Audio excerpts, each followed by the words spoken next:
Sveikos mergaitės. Šiandieną aš siuvu pamušalą rankiniai.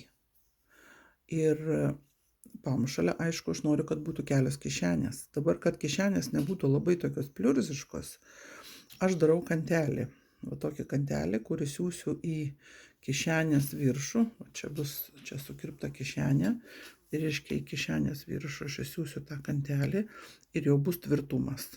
Jinai tada taip nesupliukš, nes kišenė yra gan didelė, kad tilptų visi mano beibokai ten. Ir, žodžiu, tokiu būdu toliau parodysiu, kaip aš tai darau. Imu tokį storesnį siūlą, turiu štai šitokį siūlą. Tai aš suku jų iš 3 arba iš 4 siūlų, susuku stipriai. Ir dedu į, reiškia, atraižėlę ir su kantelio kojele prasiuvu. Ir gaunasi štai toksai kantelis. Ir paskui tiesiog į siūlę dedu kantelį ir bus man tvirtumas.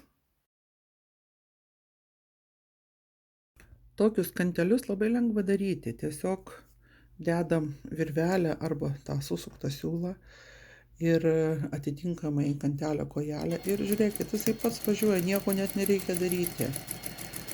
Nes kojelė remiasi į tą virvutę ir niekur nenučiuoš. Viskas gražu, lygu ir gaunasi va toks labai gražus kantelis.